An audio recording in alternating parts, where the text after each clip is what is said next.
Assalamualaikum warahmatullahi wabarakatuh. Kepada yang terhormat Bu Evi Segarawati Amri, SPD, MPD, selaku dosen pengampu mata kuliah pengembangan kurikulum dan bahan ajar, dan teman-teman sekalian yang menyaksikan video saya.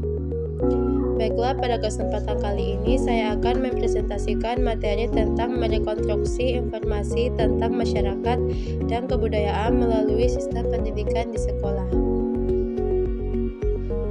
Baiklah, sebelumnya perkenalkan, nama saya Rahmatia dengan NIM H0523065 kelas PGSDC. Berikut ini adalah hasil presentasi saya. Latar belakang.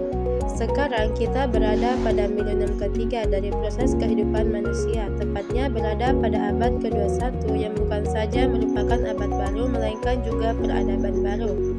Hal ini dikarenakan betapapun bangsa kita mengalami krisis moneter, ketidakstabilan politik.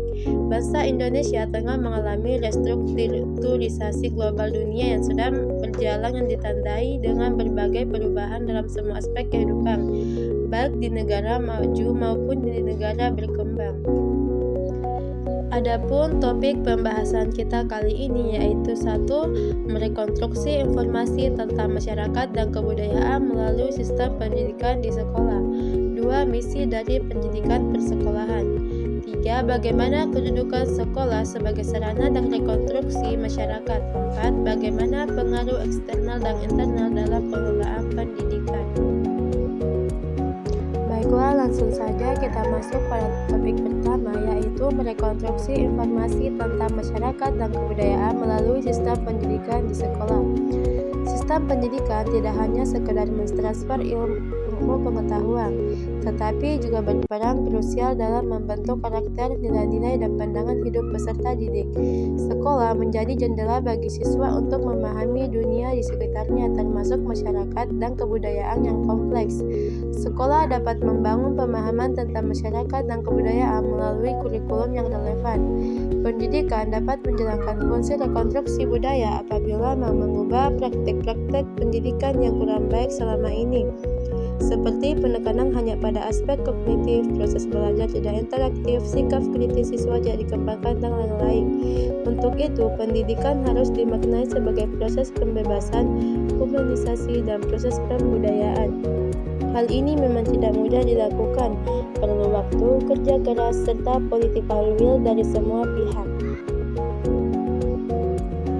Materi selanjutnya adalah misi pendidikan persekolahan. 1. Pendidikan kepribadian. Dalam hal ini, pendidikan kepribadian sekolah membantu dan bekerja sama dengan keluarga dan lembaga agama.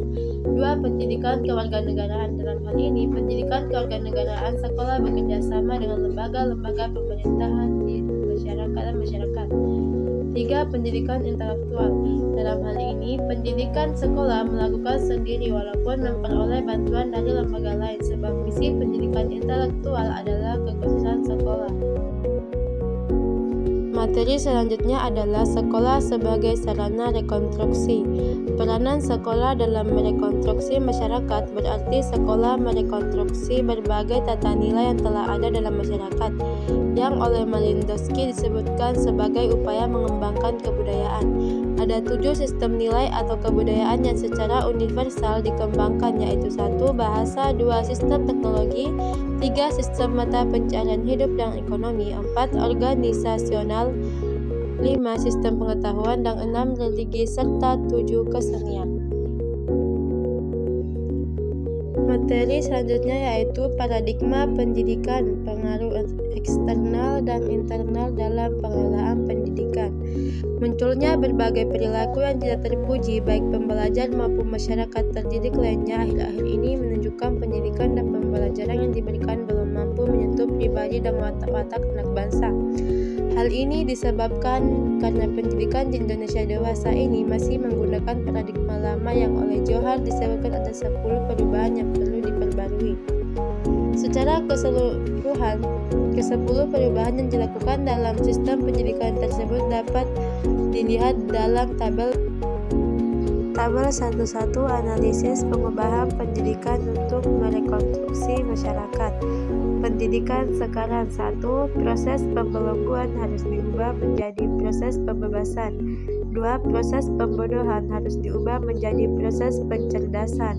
3. Proses perampasan hak harus diubah menjadi proses penjunjungan tinggi hak. 4. Proses pengembangan potensi harus diubah menjadi proses pemberdayaan potensi. 5. Proses pengekangan wawasan harus diubah menjadi proses penyatuan wawasan.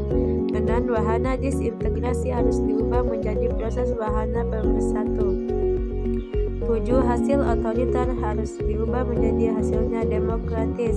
8. Lahirnya manusia apatis harus diubah menjadi melahirkan manusia peduli. 9. Lahirkan tindak kekerasan harus diubah menjadi hasilnya cinta damai. 10. Hanya berlangsung di sekolah harus diubah menjadi berlangsung di mana-mana.